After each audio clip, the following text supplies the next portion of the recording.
Anton always considered himself a man with the right outlook on life. A stable job as a programmer, a comfortable but inconspicuous wardrobe, and the conviction that true beauty lies in intellect, not in superficial polish. This certainty wavered when Veronica burst into his life.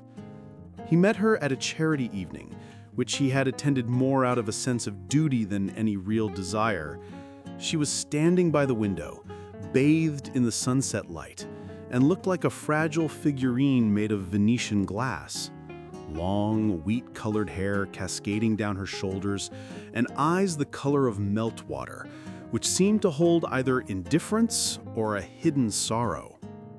Anton, usually awkward in social conversations, suddenly felt a surge of courage completely uncharacteristic of him. He approached her. "Would you like some apple punch? They say it's special today," he squeezed out, feeling his ears turn red. Veronica slowly turned her head. A fleeting, slightly haughty smile appeared on her face. "I prefer champagne, but thank you." It wasn't the response he had hoped for, but Anton didn't retreat. The next few weeks turned into a marathon of attention and care for him. He learned that Veronica was an aspiring model and blogger, obsessed with beauty in its purest, sometimes even pathological sense. She enjoyed being the center of attention, surrounded by admiration, but she seemed incredibly lonely. Anton tried to fill that void. He canceled trips to his dacha, shifted work deadlines, and stopped watching his beloved popular science films. He drove Veronica to galleries and fashionable boutiques, patiently waiting while she took the perfect shot for her blog. He listened to her endless stories about fashion shows, diets, and envious rivals, sincerely trying to understand this alien world. He even learned to distinguish between shades of nude nail polish, though a month earlier he couldn't have told lipstick from blush.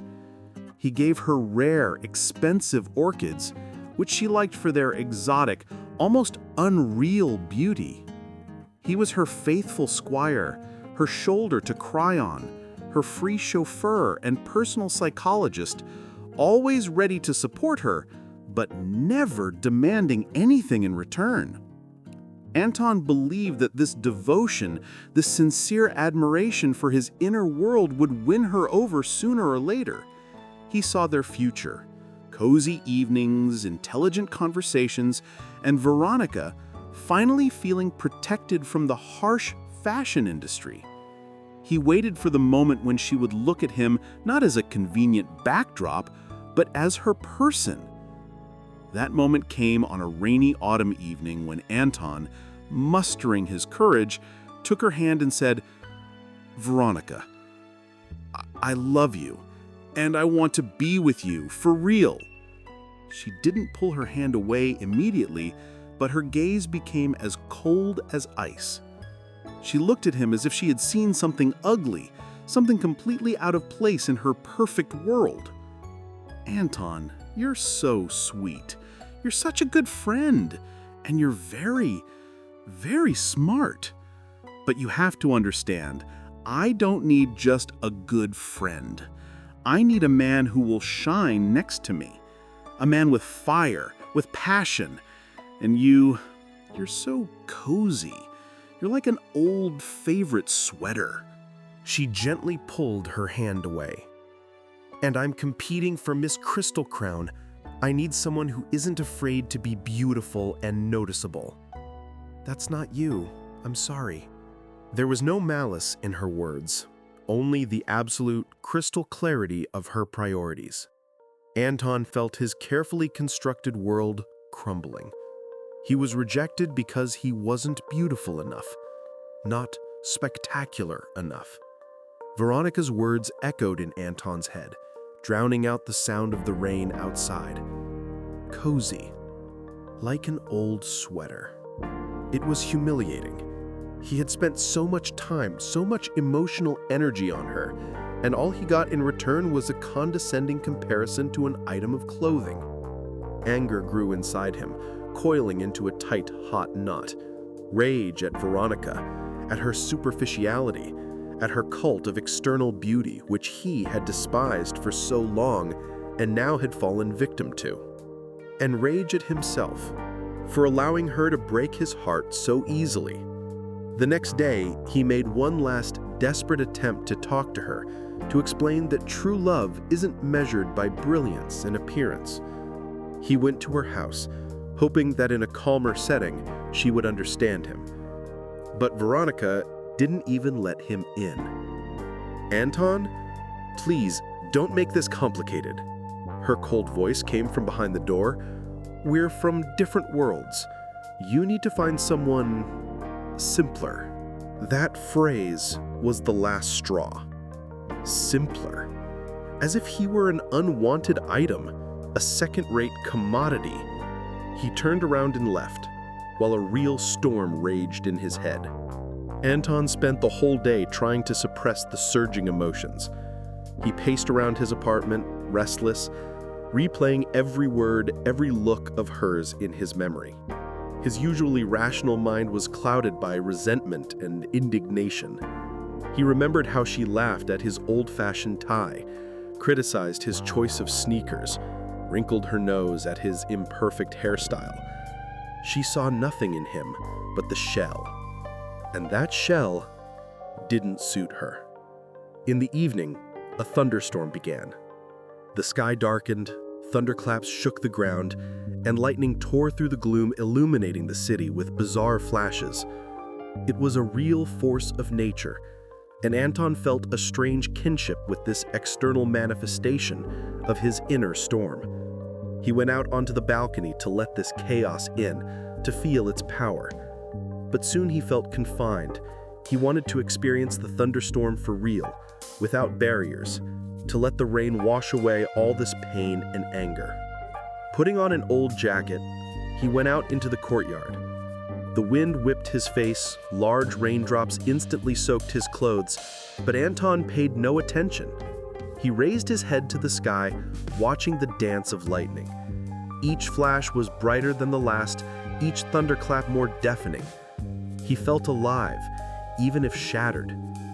At one point, when another bolt of lightning streaked across the sky directly above him, Anton felt a sharp impact. It was like an explosion inside his body, a flash of white light, a sharp, burning pain that instantly enveloped him completely. He lost his balance and fell onto the wet asphalt, his consciousness slowly fading, dissolving in the roar and flashes. When he came to, the rain had stopped. Only occasional drops fell from the trees. The sky had cleared, and a full moon shone brightly, almost mystically. Anton tried to get up, but something was wrong. His body felt different, unusually light. He struggled to his feet and felt something long and soft touching his back. He ran his hand through his hair. It was long, silky, falling past his shoulders. He looked at his hands. They were elegant, with long, slender fingers, adorned with well-manicured nails. Fingers that had once been rough and calloused from typing now looked flawless. In panic, Anton rushed to the nearest puddle, which reflected the moonlight like a mirror, and what he saw made him freeze in shock. A girl was looking back at him, an incredibly beautiful girl, with lush, wavy hair the color of dark chocolate framing an oval face, large, almond-shaped eyes, once brown, now shimmered with a deep emerald hue, and thick lashes cast shadows on high cheekbones. Her skin was smooth and flawless, without a single blemish. He raised his hand to his face, and the reflection mimicked his movement. It was him, or rather, it was her. Anton, now Anta, touched her chest, where a flat male torso had been, now feeling a pleasant fullness. She lowered her gaze to her legs. They were long, slender, with delicate ankles, and her hips had acquired feminine curves. Her old jacket hung on her like a sack, and the torn jeans now hugged her new figure, accentuating its grace. A strange, almost unearthly glow enveloped her body, as if moonlight was filling her from within. She was stunned, frightened, but along with that, deep inside, something else was stirring, a wild, insane feeling of triumph. Shine, fire, beauty, Anta whispered, gazing at her reflection, at her new stunning appearance. You wanted beauty, Veronica? Well, you'll get it, and you'll see it where you least expect it.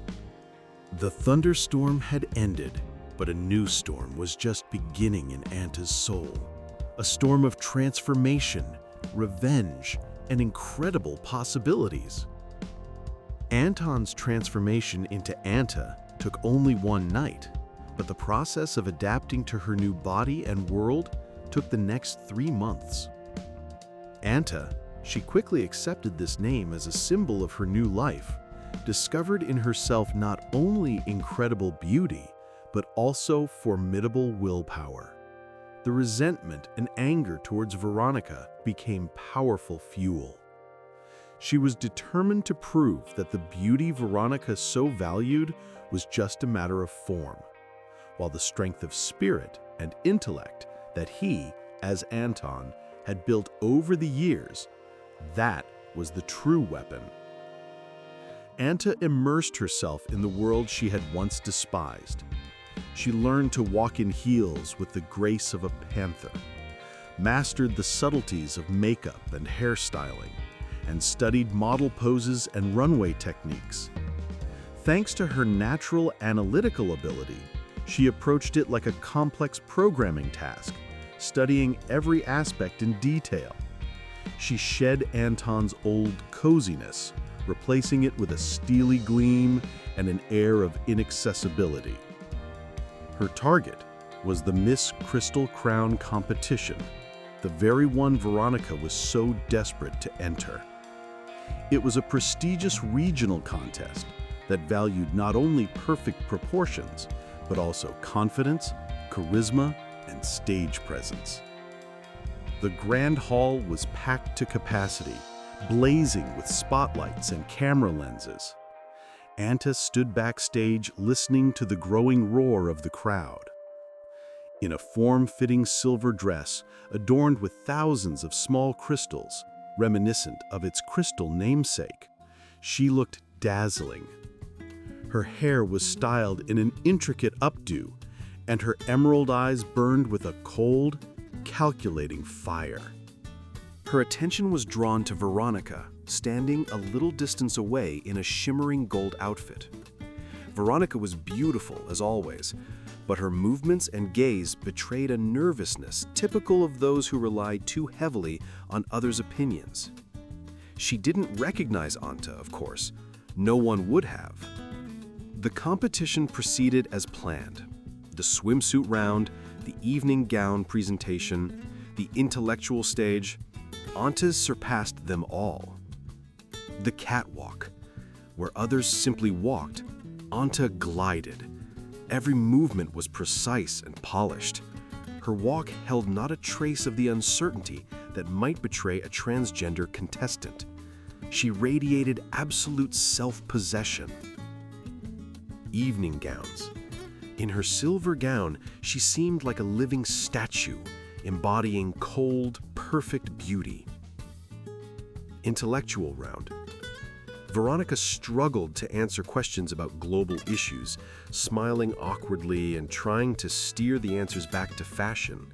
Anta, however, drawing on Anton's wealth of knowledge, answered complex questions on sociology and technology with astonishing clarity and depth, winning an enthusiastic reaction from the audience and judges. Her answers were brilliant and witty. The tension reached its peak. The girls stood on stage, holding hands, and waited. Veronica, tearful with excitement, was squeezing her neighbor's hand. Anta stood composed, her external calm masking an internal triumph. The host paused for dramatic effect. Third place, and the title of Miss Elegance goes to Veronica Smirnova. Veronica squealed with relief and joy, receiving her bronze sash. Her goal was achieved. She was in the top 3. Second place, and the title of Vice Miss Crystal Crown, is awarded to Kristina Landova. Only Anta remained. And finally, the winner of the main title, the embodiment of beauty, intellect, and grace, the new Miss Crystal Crown is Anta Novikova. Thunderous applause and excited cheers literally exploded through the hall. Anta accepted the crown with Olympic calm. She raised her eyes to the lights, and in that moment she felt not just beautiful, but powerful. This was revenge for all the humiliation he, as Anton, had endured. Immediately after the ceremony, in the backstage corridor buzzing with flowers, cameras, and congratulations, Anta saw Veronica. Veronica was holding her third-place sash and calling someone, laughing and crying at the same time. Anta slowly and purposefully approached her. Her silver dress rustled on the floor, drawing attention. "Veronica, congratulations on third place." Her voice was low and velvety, perfected over months of training. Veronica turned. She saw Miss Crystal Crown standing before her. "Oh, thank you so much, Anta," Veronica said quickly, trying to contain her envy. "You were magnificent, but your answers, they were too clever." Anta smiled, and it was a perfect smile, but there was no warmth in it. She leaned a little closer, so their conversation wouldn't be heard in the commotion, and looked Veronica straight in the eyes. "You're right, Veronica," Anta whispered, lowering her voice to that very recognizable timbre Veronica had heard 1,000 times. "I was always smart, and you always thought it wasn't enough. You said I was cozy, like an old sweater. Remember?" Veronica froze. Her face instantly paled, and her eyes widened in horror and disbelief. She stared at Anta's perfect features, at her royal crown, and the image of Anton slowly surfaced in her memory. His kind but unremarkable eyes, his sincere care. "Anton?" Her voice broke into a half-whisper. "It can't be." "It can," Anta said firmly, lifting her chin. "You wanted fire, Veronica. Beauty, brilliance. A man who wasn't afraid to be noticed. Well, I changed. For you and for myself. Now I shine. I am Miss Crystal Crown. And you?" Anta looked at Veronica up and down, deliberately lingering on the bronze sash.